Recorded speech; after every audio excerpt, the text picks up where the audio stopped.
Hoje falamos de cinema, aqui na RDP Internacional, mas de filmes num formato diferente e que estão a ser exibidos em vários cinemas portugueses. Falo de 3 curtas-metragens, algumas das quais obtiveram prémios maiores a nível internacional, como Cidade Pequena, de Diogo Costa Amarante, Urso de Ouro, do Festival de Berlim, Farpões Baldios, de Marta Mateus, presente na quinzena dos realizadores em Cannes, e Grande Prémio da Competição Internacional do Festival de Curtas-Metragens de Vila do Conde, e Coelho Mau, de Carlos Conceição, presente na Semana da Crítica do Festival de Cannes.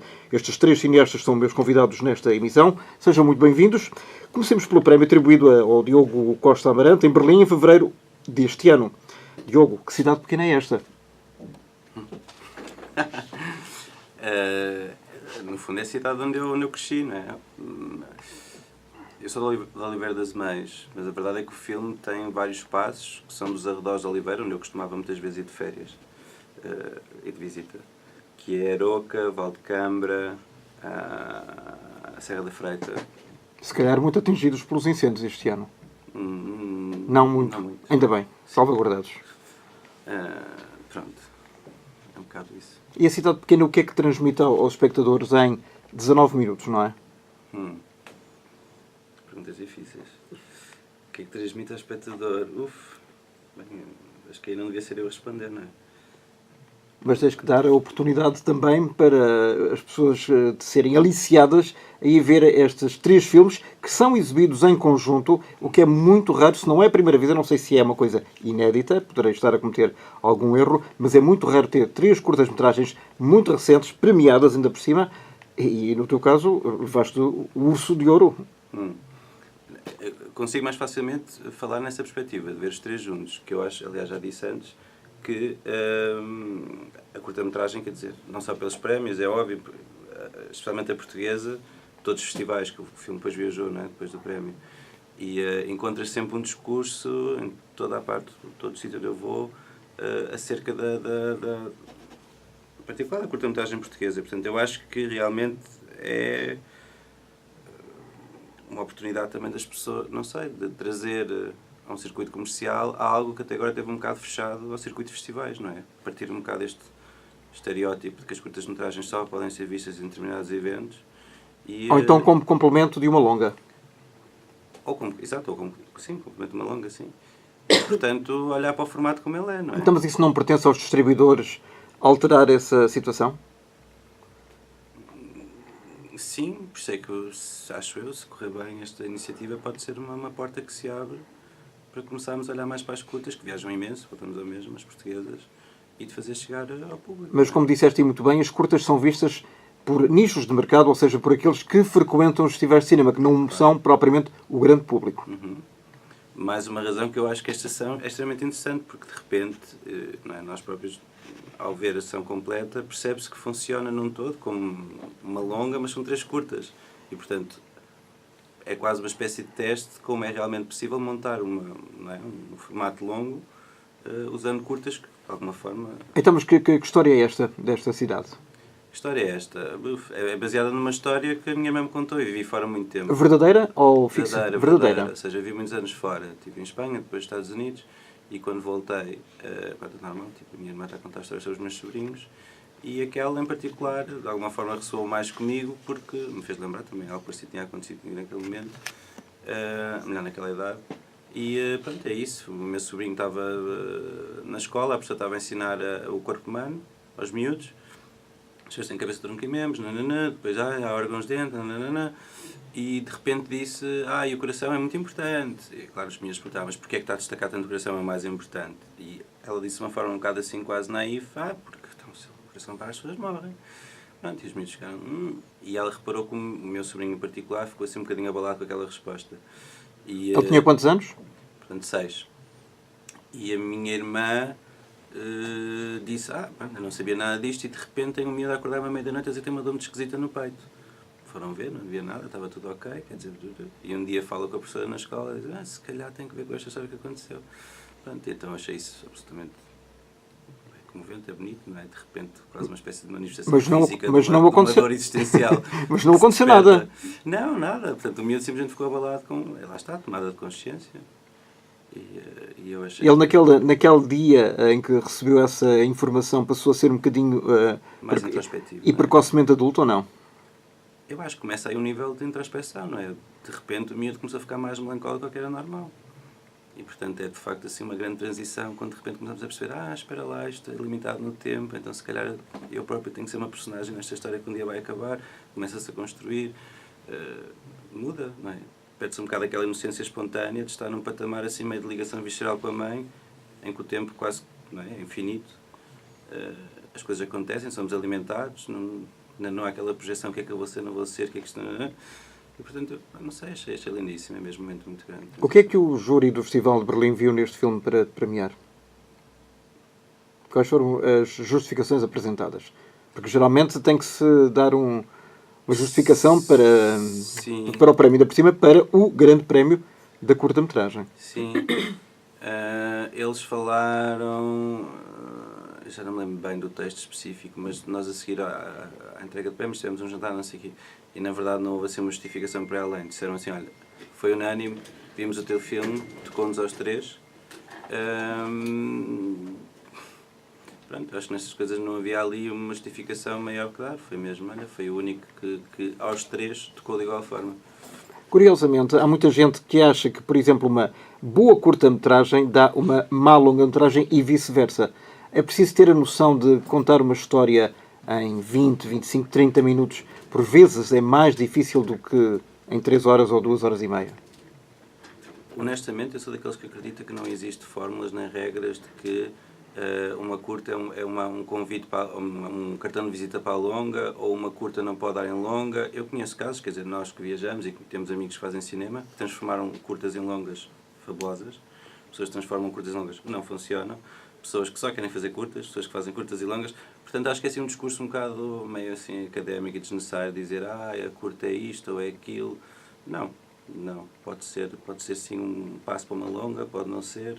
Pode ser um formato específico, pode ser um mero poema, pode ser um conto, pode ser uma fábula, pode ser uma música, quer dizer, pode ser tudo. Mas, por exemplo, no conservatório, no conservatório, portanto, de Superior de Cinema, as curtas-metragens são também vistas como testes finais do curso? O Cidade Pequena é, na verdade, o meu filme tese do mestrado que eu queria fazer nos Estados Unidos. Mas aí tem que ver mais até com uma questão de fundos, não é? Quer dizer, numa escola, dificilmente alguém pode pressionar que faça uma longa sem dinheiro nenhum. É possível, claro. Mas, quer dizer, se temos vários estudantes que têm que apresentar trabalhos, a eficiência é a curta-metragem para cada um. E como é que se faz essa transição da curta para a longa? É com dinheiro? Naturalmente, não é? Naturalmente com dinheiro. Eu acho também, falo por mim, não posso falar pelos outros, mas acho que a repetição da curta traz uma certa segurança que, para mim, pelo menos, eu nunca teria coragem de entrar numa longa sem sentir, ok, já sei mais ou menos não é, a forma de operar. Vais-te a balançar para uma longa um dia destes? É uma necessidade, um objetivo?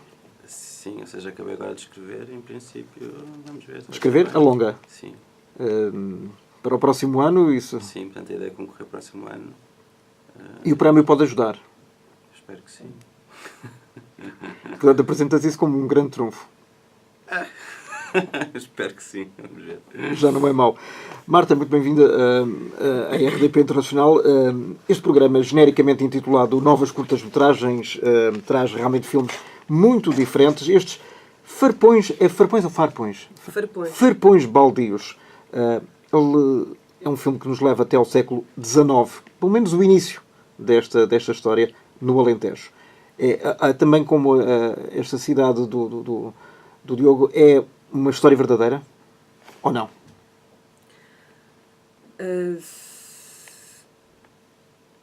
Qualquer filme, eu acho que à partida é uma ficção, mas parte daquilo que existe, daquilo que nós conhecemos, e neste caso, no meu filme, parte de uma história que se passou com pessoas que eu conheci, ou seja, que nasceram já noutra geração, não é? Mas com quem eu cresci e que viveram uma história que começou há muito tempo, talvez há milhares de anos, que tem a ver com as desigualdades, não é? Quer dizer, tem quase, no caso do nosso país, tem quase a ver com o tempo da construção dos reinos, não é? Como é que as terras eram distribuídas e o que existe hoje no Alentejo é um resultado ainda disso, não é? Das terras que eram atribuídas aos vassalos e por isso mesmo ainda existem hoje... Mas não tem a ver com a reforma agrária depois do pós-25 de Abril. Também tem a ver, mas essa reforma agrária, o que nós chamamos de reforma agrária, foi uma luta que começou, na verdade, no fim do século XIX. E por isso, sim... E que acabou em meados dos anos 70. Não sei se acabou. Eu gostava que, de certa forma, não tivesse acabado. Não é questão da reforma agrária. Agora, impunha-se outro tipo de reforma. Acho que as lutas deviam ser outras, não é? Mas já nessa altura, já no fim do século XIX, as primeiras greves dos trabalhadores rurais começaram nessa altura, não é? Não sei, não tenho conhecimento da história, nem sou historiadora para... Mas podias ter ouvido dessa ligação familiar, presumo que tenhas tido. Sim, durante a reforma agrária, sim, claro que ouvi muitas histórias e li muitos livros sobre isso, não é? O que é que te diziam, concretamente? O que é que me diziam? Eu nasci nos anos 80, não é? Ou seja, o país nos anos 80... E pronto, nasci nos anos 80 e comecei também, como dizia há bocado o Diogo, a ter mais consciências de onde é que estava e de que mundo era este e onde é que eu estava a crescer, se calhar, talvez já nos anos 90. Ou seja, eu não conhecia pessoas que passassem fome. E embora eu não tivesse luz em casa, porque os meus pais, sabe-se lá porquê. Estamos a falar de que zona do Alentejo? De Estremoz. Os meus pais tiveram provavelmente uma ideia romântica de ir viver para o campo e de viver num monte que não tinha eletricidade, portanto nós vivíamos com candeeiros a petróleo. Mas eram hippies ou era mesmo falta de dinheiro? Não, era uma aventura romântica. Não sei se eram exatamente hippies, mas... Tal, na definição genérica de que todos sim. Conhecemos. Não, mas para mim foi uma infância extraordinária, não é? Porque essa experiência de conhecer a noite como ela é, de não ter medo do escuro. Por exemplo, eu nunca tive medo do escuro, não fazia sentido, não é? Portanto, eu vivi, de alguma maneira, uma realidade que era parecida com as histórias que eu ouvia. Não é? Do século XIX e no início do século XX. Exatamente, porque havia algumas condições da nossa vida que ainda eram muito próximas das condições, de algumas condições daquelas pessoas. Por exemplo, nós não tínhamos televisão, não é? Justamente. E, portanto, quando é que começaste a ver televisão? Para aí aos 6 anos, quando os meus pais decidiram que vão ter um gerador. Não fazia sentido continuar assim? Não sei, foi uma opção. Mas, ou seja... Eu não passei a vida como passam os miúdos hoje em dia, nem em frente a um computador que não existia nessa altura, muito menos em frente à televisão. Portanto, eu nas férias, aos fins de semana, saía de casa e estava no campo. Não é? E, portanto, e sobretudo nas férias, porque o meu pai era agricultor e havia muitas pessoas que trabalhavam com o meu pai, eu passava o dia com eles. Aliás, até tive muita resistência em ir para a escola. Parece que me tentaram pôr na escola e não conseguiram, porque eu vivia no paraíso, não é? Vivia no meio do campo. E a escola era uma prisão? Claro, completamente. Aliás, acho que a imagem que eu ainda me lembro, mas muito bem descrita pela minha mãe, sou eu agarrada às grades da escola aos gritos. Filha única? Não, somos 4 filhos. Mais velha, mais nova? Sim, nessa altura tinha um irmão mais velho, sim.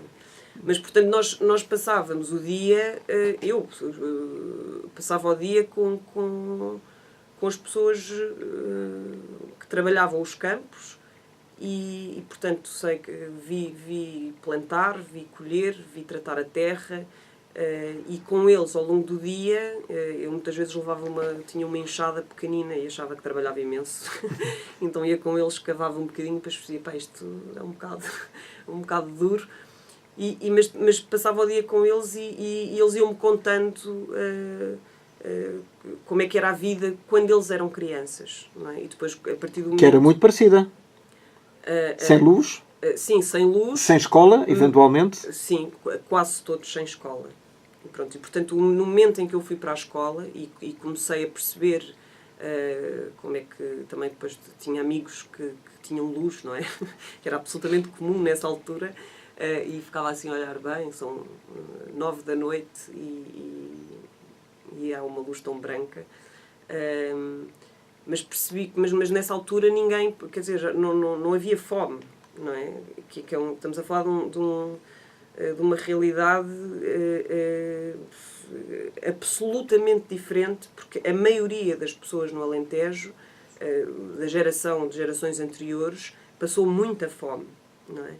E, portanto, eu ouvir histórias como dividíamos uma sardinha por 10, era uma coisa muito impressionante. Era só o cheiro, como diz uma das protagonistas. Exatamente. Quer dizer, eu lembro-me de ouvir essas histórias e de ficar assim, por exemplo, a olhar para a sardinha e a pensar, mas como é que era possível? Ou que comiam pão com azeite, que iam pedir às portas às famílias que tinham um bocadinho mais, ou então aos grandes proprietários, e batiam às portas e iam pedir um bocadinho, uma pinguinha de azeite, como diz a Maria Catarina no filme. E nós imaginamos uma pinguinha de azeite o que é? Uma pinguinha de azeite era o azeite já utilizado, que essas pessoas já tinham usado já reciclado para cozinhar, e portanto davam o resto desse azeite que eles depois barravam num bocadinho de pão para dividir, só para dar o gosto. Sim, para dividir pelos irmãos, não é?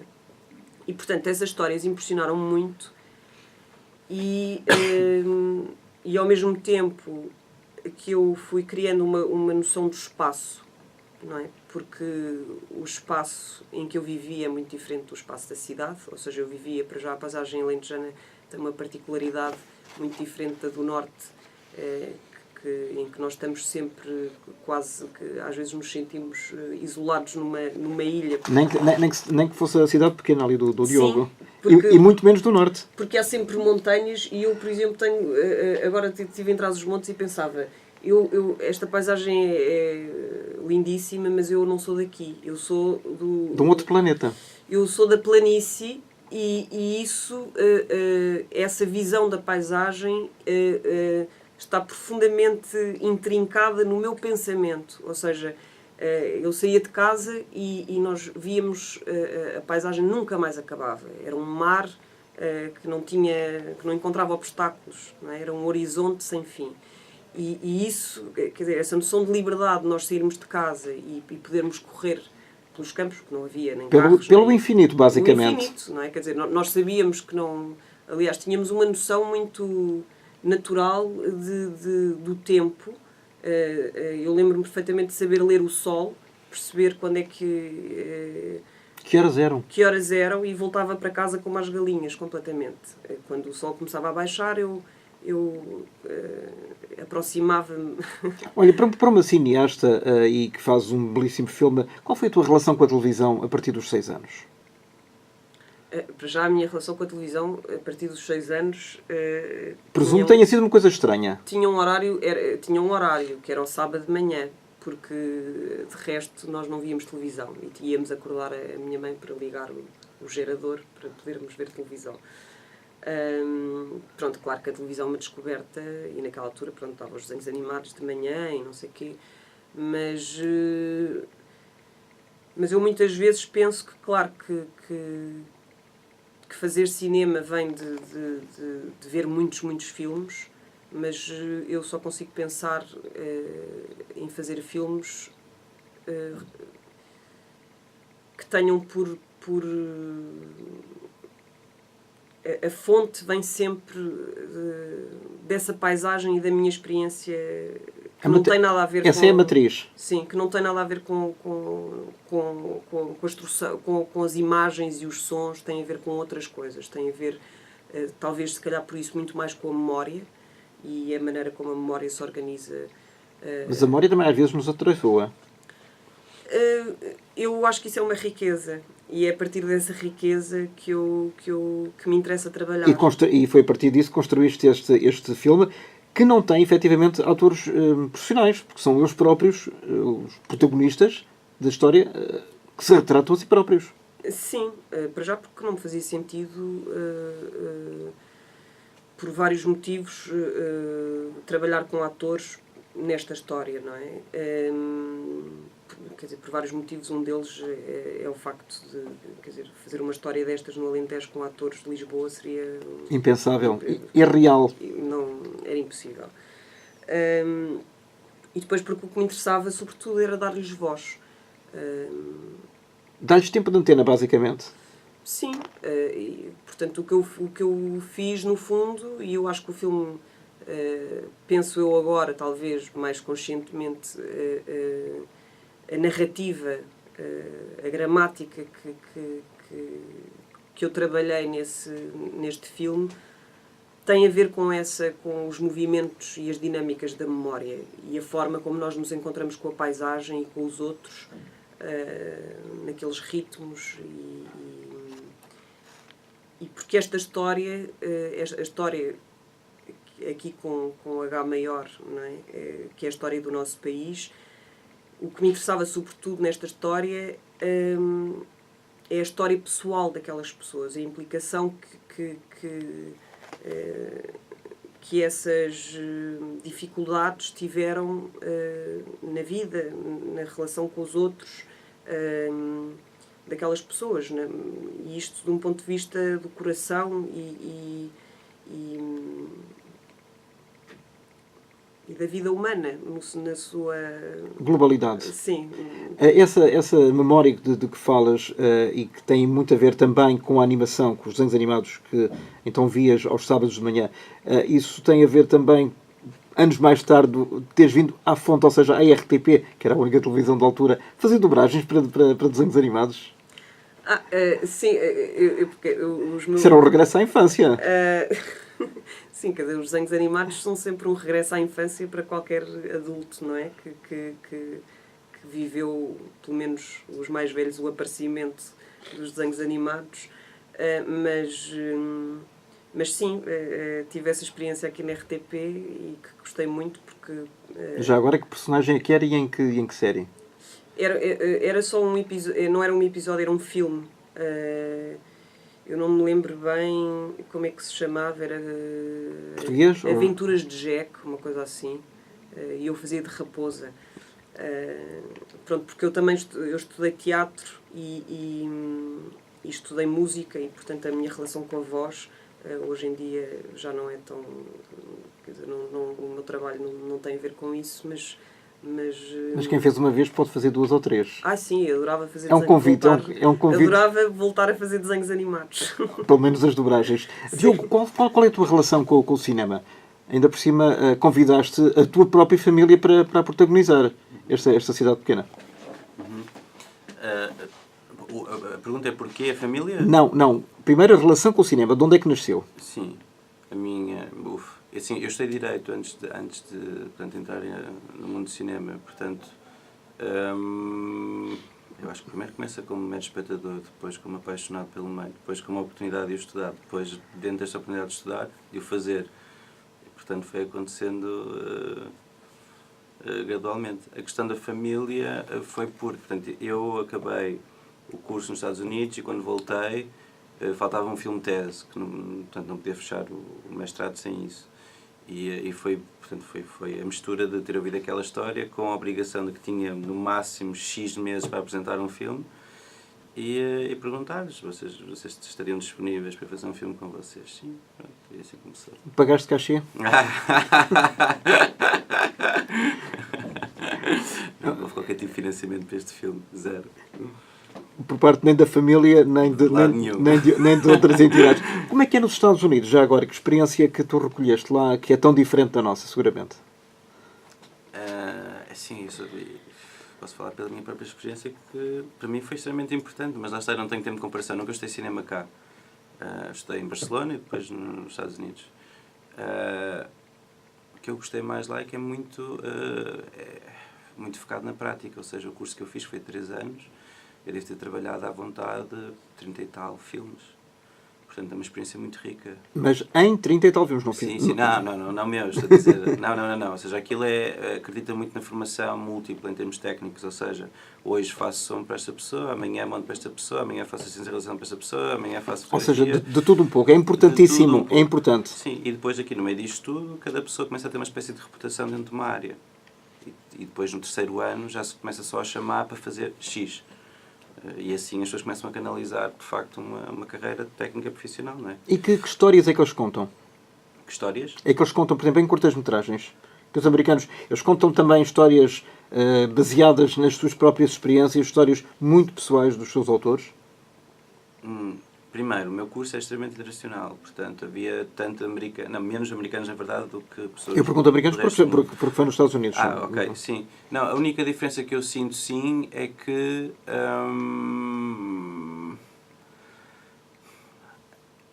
não sei, basta olhar para Sundance, se calhar para ter assim uma ideia mais aproximada do que é que seria a curta-metragem. Para quem não conheça, é o grande festival de cinema independente dos Estados Unidos. Sim, e isso é interessantíssimo para mim, pelo menos, daquilo que eu vi. Fundado pelo Robert Redford. Exatamente. A minha escola tinha, pronto, uma ligação muito forte com Sundance e dá-me um bocado a sensação que Independent lá é interpretado como a possibilidade de fazer um filme comercial com um orçamento baixo. Ou seja, mesmo Sundance muitas vezes é uma espécie de porta para Hollywood. No fundo é provar que mesmo que eu não esteja já no mercado instituído, eu por mim próprio tenho energia e capacidade suficiente para montar algo que possa entrar naquela indústria. Aliás, quantos diretores de fotografia depois não se estreiam como realizadores? Exatamente. Pois. Agora, lá está, estava a perguntar a questão do autor. Eu sinto que lá há uma visão um bocadinho mais eficaz, esta coisa muito do... mesmo na escola. Cuidado porque vocês têm que sobreviver, cuidado, portanto é preciso sempre ter este pezinho na indústria, é preciso... E depois vai-se a Sundance e lá está. Por isso é que tiraste o curso de Direito? Essas são outras histórias. E um filme sobre o tribunal, não? Não. Não ou ainda não? Tem experiência e podes fazer o argumento. Verdade, agora nem tinha pensado nisso, mas não há cenas de tribunal, mas há questões na longa que eu escrevi que de alguma forma o texto da direita ajudou. E vamos vê-lo quando? 2018 era bom, não era? Era muito bom. E tu, Marta, qual é o teu próximo projeto? Se é que poderíamos falar nele? Eu tenho muitos projetos, aliás, os artistas, eu acho que os três aqui, pelo menos, têm sempre muitos projetos, até porque nós temos que inventar o nosso próprio trabalho. Carlos Conceição, com quem vou falar a seguir, tem imensos projetos. Todas as semanas tem um projeto diferente. E, curiosamente, é sempre com o João Reis, não percebo porquê. Sim, o Carlos é bastante dinâmico e tem muita energia. Eu não tenho assim tanta energia, ou seja, tenho também, talvez, muita energia, mas... ou seja, os realizadores também funcionam todos de maneiras muito diferentes. Eu, por exemplo, sou muito lenta, preciso de ler, preciso de pensar muito, preciso de ver coisas, e mesmo a trabalhar, o processo de trabalho que me interessa mais é, se calhar, em vez de filmar uma curta-metragem numa semana, é filmar uma curta-metragem num mês e meio. E especialmente a trabalhar com estes atores, que não são atores, não é? Com estas pessoas, é mesmo preciso dar-lhes esse tempo. Mas agora há uma coisa que o Diogo disse que eu gostava de sublinhar, que é o facto do Cidade Pequena não ter tido qualquer tipo de financiamento. Ele disse isto, mas na verdade teve, porque nós, quando estamos a trabalhar, temos que pagar as nossas vidas. Claro. E temos que pagar, temos que ir, e o Diogo teve que ir para os sítios onde foi filmar e teve que levar um carro e as pessoas tiveram que comer. E embora se calhar não tenha pago nem aos atores, nem o trabalho todo de pós-produção, de imagem e de som, isso envolve muito tempo e meios. E custos. E, portanto, eu gostava de sublinhar isto porque também está associada a esta ideia dos jovens realizadores pegarem numa câmara e começarem a fazer filmes. Eu acho muito bonito e admiro muito as pessoas que fazem isso. Eu não posso fazer, porque tenho que trabalhar como qualquer pessoa, Das 9 às 5? Ou das 9 às 6? Não é das 9 às 5. Eu tenho que trabalhar... aliás, eu não trabalho eu trabalho das 9 às 3 da manhã. Muitas vezes. Os últimos meses tenho trabalhado das 9 às 5 da manhã. Quando estive a filmar, e mesmo depois na pós-produção, não tive um dia de folga. Eu não tenho férias há 2 anos. Pronto, portanto... são trabalhos muito absorventes, onde é preciso nós estarmos muito, muito concentrados. Pronto, e como disse, cada um trabalha de maneiras diferentes e com tempos diferentes, mas eu acho que é importante ressalvar que essa não é a melhor estratégia para os jovens.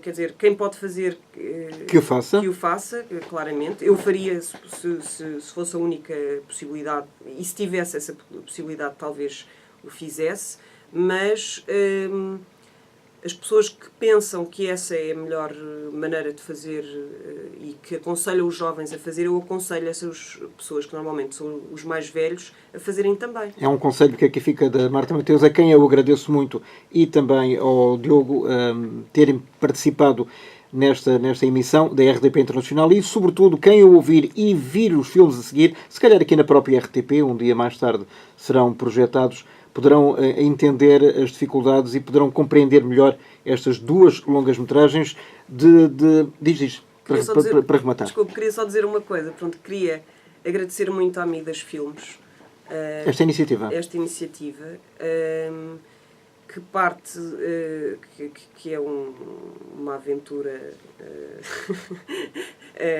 e é um risco muito grande o que a Amidas está a fazer. Mas que eu acho que nós temos que agradecer, pelo menos nós os 3 estamos muito agradecidos, e eu acho que isto é um gesto que mostra também que os jovens, que o cinema que os jovens estão a fazer vale a pena ser visto e que deve ser visto no nosso país e não só lá fora, porque os nossos filmes estrearam em festivais, em grandes festivais de cinema. São filmes que estão a viajar por muitos outros festivais. O meu filme estreou em junho ou em maio, mas entre outubro e novembro tenho quase 20 festivais. Só em África é que não vai ser ainda visto, mas em todos os continentes, e portanto é muito importante que nós cá também compreendamos que esse trabalho é feito e que as pessoas acolhem os filmes lá fora, e que também é preciso darmos atenção ao que se faz. E que apoiamos, o que nós estamos a fazer aqui nesta rádio é justamente apoiar e divulgar ainda mais o trabalho que é feito por vocês e por cineastas portugueses. Muito obrigado aos 2. O vértice final desta trilogia, deste triângulo cinematográfico, é um filme realizado pelo Carlos Conceição, com o João Arrais num dos principais papéis. O João, que também está presente nesta edição do Germano Campos Entrevista, regressa ao programa. Carlos, assenta-te, por favor. Agradeço muito a vossa presença. São os meus 2 últimos convidados. O filme chama-se Coelho Mau. Nós já sabíamos da história do Lobo Mau. Agora, a história do Coelho Mau. Que história é esta, Carlos? Bom, é um bocado difícil dizer. Em primeiro lugar, obrigado pela... Muito obrigado pela vossa presença. Resumir a história do filme a partir da perspectiva do título pode ser um bocadinho falacioso, muitas vezes. Acho que isto então vamos explicar aos ouvintes e aqui a quem nos está a ver também que coelho e porquê que se chama assim. Porque a personagem, que é um adolescente, a personagem principal do filme está num momento de viragem em que provavelmente está na transição de lebre selvagem da floresta numa versão adulta e urbana de si próprio, e que, como tal, naturalmente a metamorfose dele é mais não para um coelho mau, mas para um lobo de látex. Por isso acho que é por aí, é uma brincadeira. E que história é que ela nos esconde? Portanto, estamos a falar de uma personagem que está um pouco em transição também, como tal, se calhar quase como a personagem do filme do Diogo, numa espécie de descoberta. Aliás, ele foi teu assistente. foi meu assistente de realização e eu fiz a voz off do filme dele. Portanto, troca por troca, não é? Exatamente. Como não houve orçamento, cada um deu aquilo que poderia dar. Na verdade houve. No caso do meu filme havia um budget assim um bocadinho difícil de, inclusivamente, quase de gerir. Mas... Por ser muito grande, obviamente. Sim, sobretudo por ser a primeira vez que eu fazia um filme nessas circunstâncias. Todos os outros filmes que tenho feito foram feitos no regime de low budget e muito em autofinanciamento, que aliás é uma forma de trabalhar que a mim em particular me dá uma sensação mais De quase liberdade. mais de liberdade, na verdade, e muitas vezes também de satisfação pessoal, Mas isso com o não é- que está, não- porque me obriguei a fazer outro tipo de método. Oh, Carlos, mas isso não é um risco muito grande. É sempre, com qualquer budget. Sim, sabe? mas neste caso... E se o dinheiro acaba a meio? E não terminaste o filme? Como é que Não, a questão é que tem de haver, para muito dinheiro ou para pouco dinheiro, tem sempre de haver uma previsão e um desenho de produção que seja feito por mim ou por outras pessoas, mas que comporte as necessidades do filme e garanta que ele vai chegar até ao fim, da melhor maneira possível. Nunca ao improviso, nunca ao acaso. Nem despesas não previstas, eventualmente. Não previstas, o próprio Tem nome... de estar previstas ou pelo menos haver uma margem para aquilo que é imprevisto. Um plano B, pelo menos. Sim, ou seja, tudo que é imprevisto tem de estar previsto. João, este filme é o número que, em relação ao Carlos Conceição, já colaboraste com ele em variedíssimas vezes. Já, mas eu não sei qual é que é o número, honestamente. Não sei se tu sabes. É o... Isso é porque muita Este é o da nossa quarto, não é? colaboração, muitos dos filmes que eu tenho estado a trabalhar muito mais no regime quase caseiro, são filmes que ainda estão em pós-produção, sobretudo porque as pós-produções atrasam-se na medida em que muitas vezes não há dinheiro para os fazer no tempo correto ou no tempo previsível, e depois os filmes quase que se sobrepõem ou passam uns à frente dos outros. Mas creio que vamos na nossa 6ª colaboração, talvez. E no terceiro filme, visto pelos espectadores. No segundo, porque o filme intermédio, que é o Acordo da Leviatã, esse filme na verdade é um satélite de outro projeto. Foi uma experiência que eu resolvi fazer, foi resolver mostrar aquilo enquanto curta-metragem, em versões muito diferentes das duas vezes que foi exibido em Portugal, justamente para me ajudar a perceber de que forma é que a montagem do projeto maior, onde aquilo se insere, podia caber, não é? caber, em que direção é que se podia precipitar. É uma boa imagem. João, nós estamos habituados a ver-te em longas metragens, mas sobretudo na televisão. Ainda agora acabámos de ver na SIC a Rainha das Flores, onde eras uma das principais figuras. Fazer um filme como este, O Olho Mau, que é completamente diferente, não é entre o choque e a surpresa para os teus admiradores e para quem te segue a tua carreira? Bom, não sei, eu acho que... Não sei, isso foi uma boa pergunta, mas acho que não. Acho que não pode ser uma surpresa, é um bom projeto, portanto... Mas tu, como ator, como é que encaras este tipo de trabalhos numa curta-metragem? Como é que tu encaras numa produção que é completamente diferente de um grande estúdio?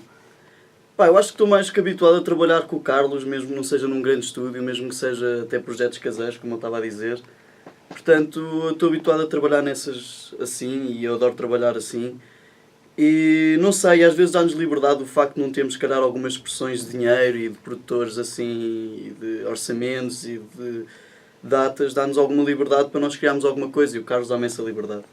Portanto, é sempre bom trabalhar assim, é sempre bom trabalhar com ele. Mas isso é um desafio muito grande para ti enquanto ator?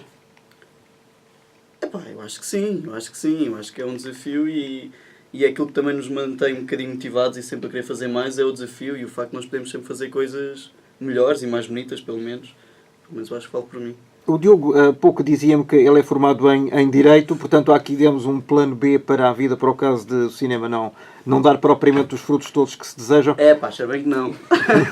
Tu estás a tirar um curso também. Estou a tirar marketing. E vais terminar, em princípio, no próximo ano. É sim, eu espero bem que sim, porque as propinas custam a pagar, mas não tinha... Sim, eu tenho que acabar este ano, basicamente, o próximo ano. Também não vais arrastar, mas estás na altura de concluir também. Sim, estou no último ano, tenho uma outra cadeira por fazer dos anos anteriores, mas a intenção é acabar tudo este ano e nunca mais agarrar naquilo e pôr dentro de uma gaveta e deixar lá fechado. Mas para o caso de ser necessário um dia... Eu espero que nunca seja necessário. Eu acho que também daqui a 10 anos, se algum dia for... Vamos supor, quando tiveres se daqui a 32... 10 anos for preciso marketing, acho que ninguém também vai contratar. Se eu nunca exercia nada na área e já estou completamente ultrapassado, portanto, se não for agora também acho que não vou mexer nele. É engraçado, hoje estamos a gravar isto neste final de verão de 2017, estás quase a completar 22 anos. Se de hoje para amanhã, o amanhã serão daqui a 10 anos, voltares a ver isto e até te vais rir com aquilo que estás a dizer agora, com certeza, o que é que esperas que estejas a fazer nessa altura? Um papel de galã, com certeza. Não, espero estar a fazer aquilo que eu gosto, que é isto. E espero que a minha previsão de vida, que é nunca ter tocado em marketing, se mantenha assim. E espero estar a fazer bons filmes, com muito ou pouco dinheiro, não sei, isso agora é contigo. Mas espero estar a fazer aquilo que eu quero, acima de tudo. Eu sei que é uma resposta um bocado clichê, mas... Mas para quem faz cinema e televisão desde os 9 anos de idade, perguntava-te se de alguma forma tu perdeste um bocadinho a tua própria infância. Não, acho que não. Acho que foi se calhar uma infância diferente de toda a gente, mas também como a Marta também via os desenhos animados e isso tudo. Portanto, tive uma infância normal, só que a minha, em vez de ir jogar ténis, era ir para um estúdio e passar lá à tarde. Pronto, era basicamente essa a diferença. Mas ia trabalhar. Pois, ia trabalhar, claro. Ia ganhar. É verdade. Ia ganhar dinheiro. É verdade. A partir de que altura começaste a ter o teu próprio dinheiro sem ser gerido pelos pais?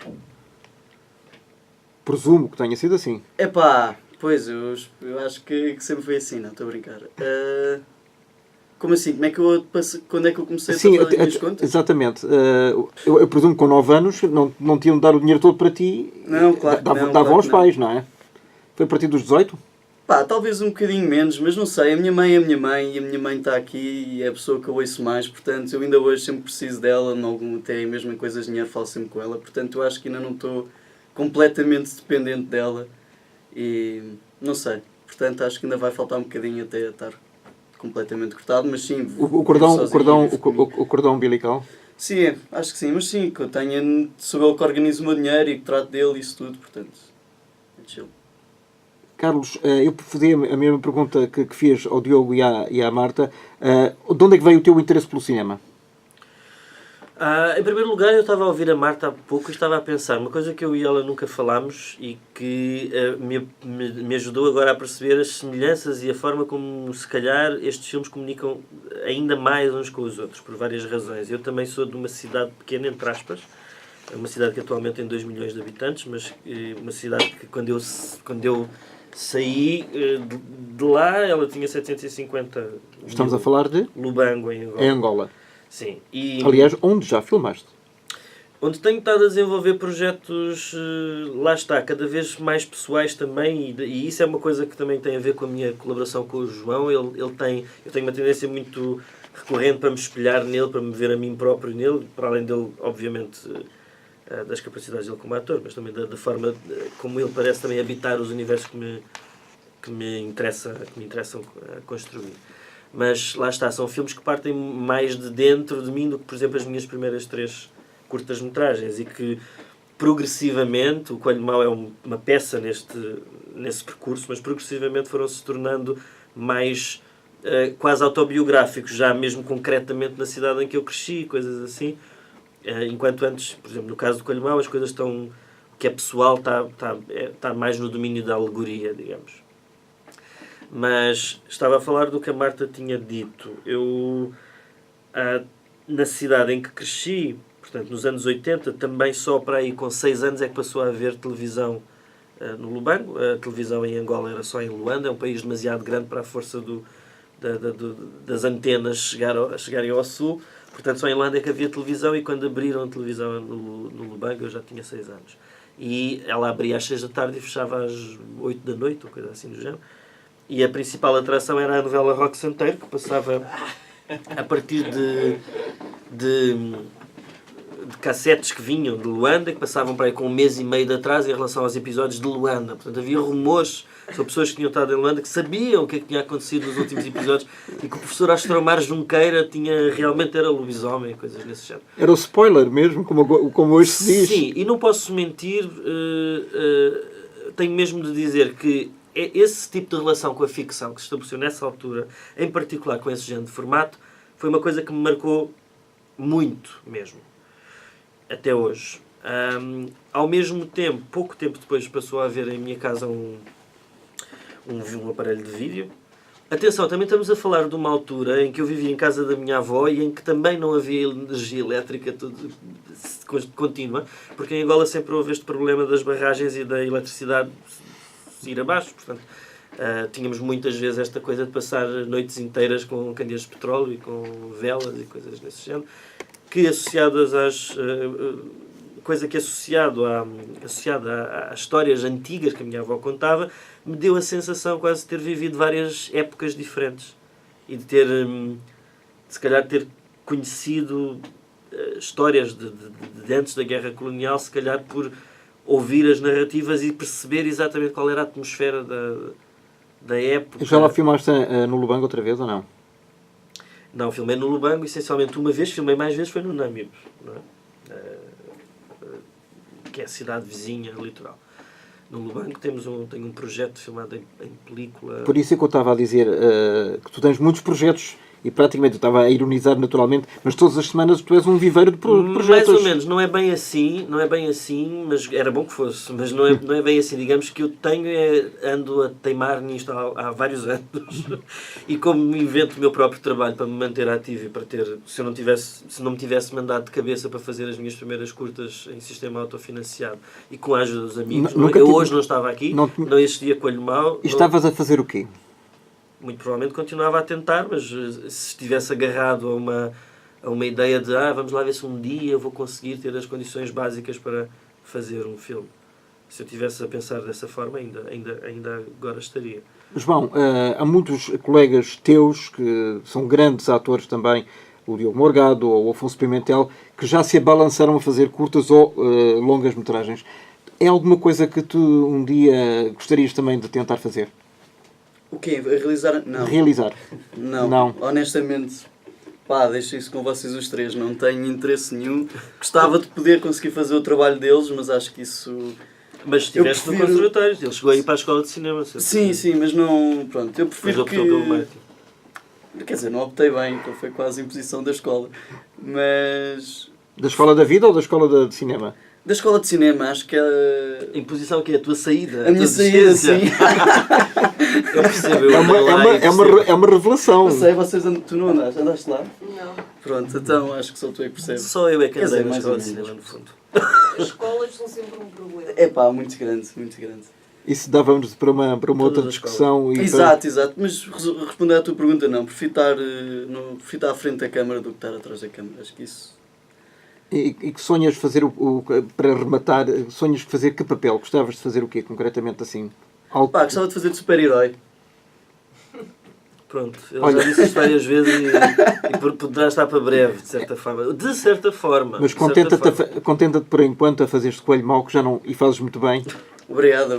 Que já não é mau. João Arraes, o Carlos Conceição, a Marta e o Diogo Costa Amarante, muito obrigado por aqui terem estado. Parabéns pelos vossos respectivos trabalhos e espero em breve poder ter-vos aqui a contar mais novidades. Estas são 3 curtas-metragens.